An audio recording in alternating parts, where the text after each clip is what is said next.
What's up, Internet? Welcome back to another exciting episode of Nigel's Critiques and Stuff. I'm your host, Nigel. These are my critiques. Gonna be telling you what I thought about movies I've been watching this week. So if you like crazy, no smoke up your ass movie reviews, then make sure to hit that like and subscribe button for me, cause this one's a doozy. Alright, let's jump into it. From the minds of Pixar, the studio that brought you the lovable classic Toy Story, comes the true tale of the man behind the toy that we've all come to know and love. You know his name. Now discover his story. Okay, let's cut the shit. Let's be real. This was just not a good movie. And for an origin story, or just for a concept project that had so much potential, it just consistently missed the mark. And probably the biggest issue that's going on here is that the movie is in constant conflict with itself. It's trying to do a serious version of a comedic character, and it just doesn't translate over too well. And right from the start, it's like every little piece of comedic relief that they try to incorporate is just not funny. It just feels forced. They start off with a joke about him doing his Stardate Captain's Log. Who are you talking to? No one. You were narrating again. I was not. Just doing the mission log. You do know no one ever listens to those. I know that. And somehow that's supposed to be a funny part of his character and funny part of the movie. And I'm like, alright, it's a kid's movie. I'll let it slide. I mean, it works for Toy Story Buzz because it's cute.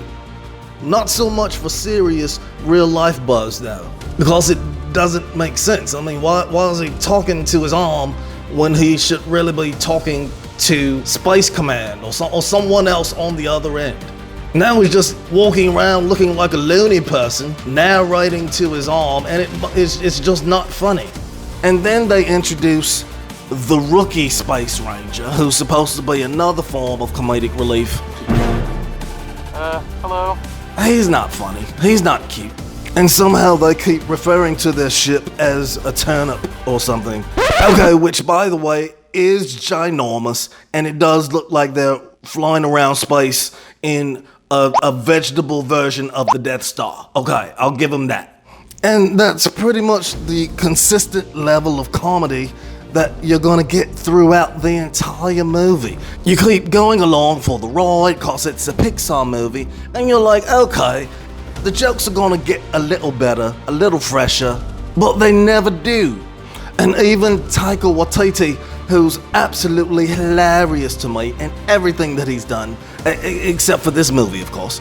Even he's got lame jokes throughout about some freaking pin that's in his suit, like he's never seen a freaking pin before. It's like everything just seems forced. And it's not just the comedy, it's everything about the script.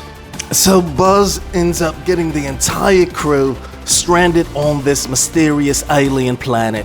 And from there, he just makes it his life's goal to get them unstuck from this alien planet that he's gotten them stranded on.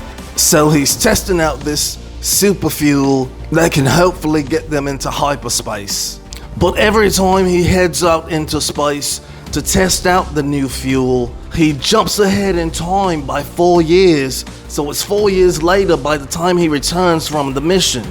And he keeps doing this over and over, and each time he comes back from the mission, everyone's gotten years older, and people start dying and just living and dying right in front of him, and it's only like 2 weeks for him, but everyone's like 80 years old by now. And in all honesty, this is probably the most depressing Pixar flick that I've seen to date. And you got kids crying in the movie theater, and honestly, I was feeling their pain. It's almost like Pixar said, we're going to do an experiment on how can we depress kids. And they successfully succeeded by releasing this movie in theaters. Even the entire supporting cast, his ragamuffin squad of extremely unqualified misfits, just come off feeling like an after-school special. Like their entire purpose for being there was, let's teach Buzz the power of friendship. Yay! And now let's talk about the big baddie of the movie, who's not really even in half of the movie, but the Emperor Zerg. Now, if you go back to the Toy Story days, Emperor Zerg had me shaking in my boots. I'm thinking, here's this guy who's taken out a few galaxies and civilizations in his day. He's freaking Emperor, for God's sake. And we deserve to put some respect on his name.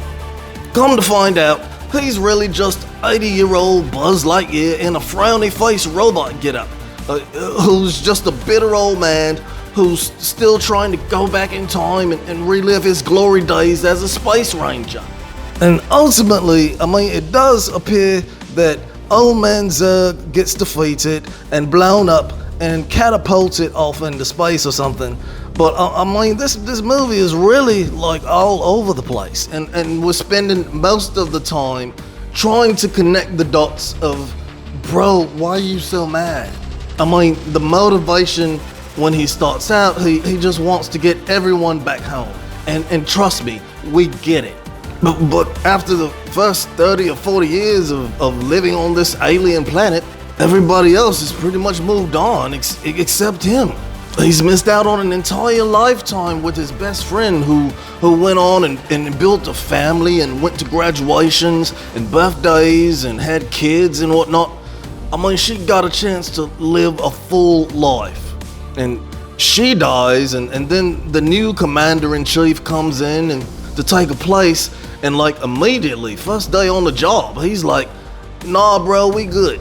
No need to keep flying off into space and trying to keep finding a way off this planet. This is our home now. But then Buzz is like, no, I've got to get you guys back to Earth, cause that was me promise, and I always keep my promise, and that's my motivation for the entire storyline of this movie. And it's really painful for me to even critique this movie, because for a movie that had so much potential, it's really just a letdown for where they could have taken the story and the motivation behind the main character. Now they did add a post-credit scene at the end of the movie where we see the Emperor Zerg open his eyes and come back to life, which gives the notion that we could maybe see a Lightyear 2 in the future. Now, if anyone even remotely related to the staff over there at the Pixar studios is watching this, I want you to come in a little bit closer. I want you to look deep into me eyeballs as I say this. Don't do it. Me and the rest of the internet are begging you. You're much better off spending that time making a Toy Story 5 or a Wall-E Goes Wild or something. Anything. Now, the one and only redeeming quality of this movie is, of course, the animation. The animation is definitely next level, always on point. It's Pixar, for Christ's sake. That's the one thing that they do always manage to get right. So I'm pretty sure you can already tell how I'm gonna rate this one. I'm giving it a thumbs down and a mean mug for being such a sad letdown of a movie and inflicting early childhood depression on children everywhere. This movie is a real emotional tearjerker, and not so much from the storyline as much as from the $18 I'm out of for paying to go see this movie instead of just waiting for it to pop out on Disney+. Well, those are my thoughts on the Buzz Lightyear flick. Now, if you want to hear more of my wildly opinionated content, make sure to hit that like and subscribe button down there for me. And also make sure you go over and check out the good folks over at Urbane Bachelor. Check out urbanebachelor.com. They really got some good stuff over there, worth checking out. Well, alright, that's it for me. See you next movie.